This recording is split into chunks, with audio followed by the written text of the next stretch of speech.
Hello പ്രിയ CMA വിദ്യാർത്ഥികളെ, intermediate പരീക്ഷ കഴിഞ്ഞ് ഒരു ഹാപ്പി റിസൾട്ടിന് വേണ്ടി വെയിറ്റ് ചെയ്യുന്നവരായിരിക്കും നമ്മളിൽ ഭൂരിഭാഗം പേരും.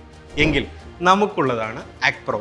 വെറും 30 ദിവസത്തെ സമയം നമുക്ക് മാറ്റിവെക്കാനുണ്ടെങ്കിൽ റിയൽ വർക്ക് എക്സ്പീരിയൻസോടുകൂടി പ്രൊഫഷണൽ അക്കൗണ്ടിങ്ങിലെ പ്രാക്ടിക്കൽ ട്രെയിനിങ് വളരെ ചിട്ടയായി ആക്പ്രോയിലൂടെ നമുക്ക് കംപ്ലീറ്റ് ചെയ്യാം. ഇനി എന്തൊക്കെയാണ് നിങ്ങൾക്ക് ഈ കോഴ്സിലൂടെ ലഭിക്കുന്നത്? GST and income tax filing, accounts finalisation, GCC VAT, Microsoft Excel, Tally and Zoho, PF and ESI എന്നിവ സർട്ടിഫിക്കേഷൻസോട് കൂടി തന്നെ പഠിച്ചെടുക്കാം. CMA ഇൻ്റർമീഡിയറ്റ് റിസൾട്ട് വരുമ്പോഴേക്കും പ്രാക്ടിക്കൽ അക്കൗണ്ടിങ്ങിൽ കോൺഫിഡൻസോടുകൂടി മികച്ച ഒരു കരിയർ എക്സ്പോഷർ ഈ കോഴ്സിലൂടെ നിങ്ങൾക്ക് നേടിയെടുക്കാം.